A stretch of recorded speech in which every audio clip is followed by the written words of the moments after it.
कैसे हैं आप सब लोग। स्वागत है आपका इस चैनल में एक बार वापस। और आइए हम आपको लेके चलते हैं इस बार अपनी अमेरिका यात्रा पे। किसी भी मध्यम वर्गीय इंसान की तरह मेरा भी एक बहुत पुराना सपना था कि अमेरिका जाने का मौका मिले और कभी अमेरिका घूमा जाए। तो ईश्वर की कृपा से और ऑफिस के काम से हमें अमेरिका जाने का मौका मिला। तकरीबन 2-4 दिन का हमें काम था। उसके बाद हमने एक हफ्ते की छुट्टी ली और फिर अमेरिका घूमा। तो आइए इस सीरीज में आप हमारे साथ जुड़िए और आपको हम अपने देसी अंदाज में अमेरिका घुमाते हैं, अपने रोमांच और अपना अनुभव आप लोगों के साथ शेयर करते हैं और एक सपनों को सच होने की कहानी आपको दिखाते हैं। सपने के सच होने की तरह ही था ये मेरे लिए। अगर आपका भी कभी ऐसा सपना रहा है जो सच हुआ है तो जुड़िए इस चैनल के साथ। अपने एक्सपीरियंस शेयर कीजिए कमेंट में और बताइए आपको हमारा ये सपनों का सफर कैसा लगा। चल पड़े एक और यात्रा की तरफ। आइए आपको अब अमेरिका घुमाएंगे। अभी यहाँ से जाएंगे पहला कतर, फिर कतर से फिर स्टेट्स। चलिए टटा। तो ये आप बैठे हैं हम अपने ठिकाने पे। अगले 1.5 घंटे में हम पहुँचेंगे, शायद 1 सवा घंटे में इनफैक्ट पहुँच जाएंगे दोहा। दोहा 1 से 1.5 घंटे का ब्रेक है। उसके बाद अगला राउंड है 15 घंटे का टू अटलांटा। अटलांटा में अराउंड 5 घंटे का ब्रेक है और वहाँ से है ग्रीन विले, साउथ कैरोलिना। तो अगले मोटा मोटी 24-25 घंटे हम एयरपोर्ट और फ्लाइट्स में ही बिताने वाले हैं और उसके बाद फाइनली शुरू होगा the much awaited US trip. और ये हम वहाँ पहुँचे हैं दोहा, कतर की राजधानी दोहा स्थित हमद इंटरनेशनल एयरपोर्ट। एक बहुत ही बेहतरीन और बहुत ही सुंदर बना हुआ एयरपोर्ट है ये मिडल ईस्ट का।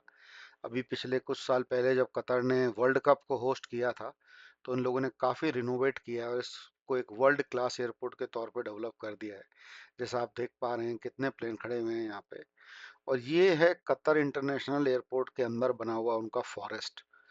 बहुत ही मतलब मैंने ऐसा एयरपोर्ट पहले नहीं देखा। ऊपर वाली की कृपा से काफ़ी एयरपोर्ट देखे हैं बट ये काफ़ी सुंदर एयरपोर्ट है और शॉपिंग करने वालों के लिए बहुत सही है। बहुत ही बेहतरीन वर्ल्ड रिनाउंड जितने भी ग्लोबल ब्रांड्स हैं उन सब के शोरूम यहाँ हैं। ये है हमारा फेवरेट ओमेगा। एक दिन हमें यहाँ से एक घड़ी खरीदनी है अपने लिए, ये हमारी टू डू लिस्ट में शामिल है।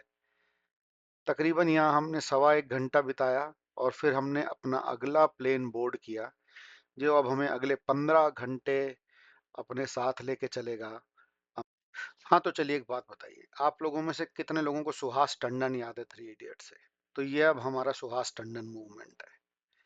ये थी हमारी बिजनेस क्लास की सीट 4D, जो बाद में हमने इवेंचुअली चेंज कर ली क्योंकि चाहे बस में हो चाहे ट्रेन में सीट का मजा तो विंडो पे ही है। तो हमने एक विंडो वाली सीट ले ली इन लोगों से और फिर कुछ इस तरह शानदार भोजन और मूवी का आनंद लेते हुए हमने अपना सफर आगे बढ़ाया। तो ये हमने शुरुआत करी बढ़िया से एक ऑमलेट के साथ में। उसके थोड़ी देर बाद आराम किया, 2-4 वाइन के ग्लास पिए, फिर आई लंच की बारी। लंच की शुरुआत कुछ इस तरह अरेबिक मेज़े प्लेटर से करी जिसमें हमने मुआमरा, हमस, गार्लिक इन सब चीज़ों का आनंद लिया और ऑब्वियसली मूवी और वाइन तो साथ में चल ही रहे थे। थोड़ी देर बाद बारी आ गई डिनर की क्योंकि 15 घंटे की फ्लाइट थी तो 3 घंटे यहीं हमने खाना पीना था। और डिनर में उन्होंने शानदार राइस एंड कोफ्ते पेश किए। सुहास टंडन नहीं जानते तो थ्री इडियट मूवी देखना, आपको समझ में आएगा कि मैं क्यों बोल रहा हूँ ये है मेरा Suhas Tandon movement from three idiot movie. और ये फाइनली वो मूवमेंट आ गया जिसका हमने कई कई सालों इंतजार किया। ये हमने देख पा रहे हैं आप इस तरह से कुछ हमारे प्लेन ने टच किया जॉर्जिया अटलांटा स्थित एयरपोर्ट पे और हम वहाँ पहुंचे यूएस की सरजमीन पे। बड़ा ही शानदार और थोड़ा सा डराने वाला सीन भी लगता है मेरे को ये हमेशा, जब भी इस तरह का कैमरा मौजूद होता है मैं ये चीज़ हमेशा देखता हूँ। स्केरी एंड एक्साइटिंग दोनों फीलिंग्स आती हैं यहाँ पे। और ये हमने अपना सफ़र तय किया 15 घंटे का और आ पहुंचे United states of America, the land of opportunities, number one nation in country, जाने क्या क्या खिताब उन्होंने अपने आप को दे रखे हैं। वो फाइनली हम इमिग्रेशन वगैरह करा के आ गए हैं। अब अपनी अगली फ़्लाइट का वेट कर रहे हैं। फाइनली अमेरिका आ गए हैं। 2-1 घंटे का वेट है यहाँ पे, वो करेंगे। उसके बाद फिर आगे की जर्नी कंटिन्यू ग्रीनविल जाके रुके, फिर आगे का तब तक के लिए जुड़े रहें।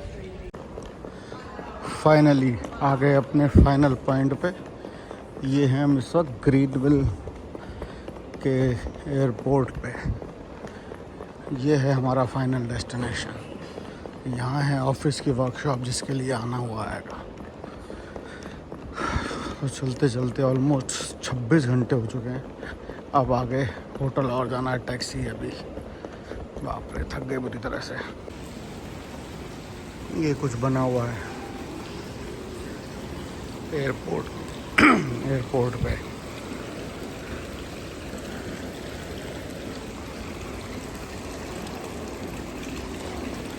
तो इस स्कल्पचर का नाम है the boy aviator, Dennis Smith, Utah 2004। अगले एपिसोड से हम अपनी यूएस यात्रा को आगे बढ़ाएंगे और आपको यूएस की अलग अलग जगह घुमाएंगे। शुरुआत करेंगे हम इस एरिया से जिसको बोलते हैं द ग्रेट स्मोकी माउंटेन्स, जो कि एक माउंटेन रेंज है Tennessee and north Carolina states के बॉर्डर पे। तब तक आपसे अनुरोध है कि अगर आपने अभी तक चैनल को सब्सक्राइब नहीं किया है तो प्लीज़ सब्सक्राइब करें, बने रहें हमारे साथ। तकरीबन 20 से 25 एपिसोड की ये सीरीज होने वाली है अमेरिका यात्रा की। जुड़े रहिए। Thank you.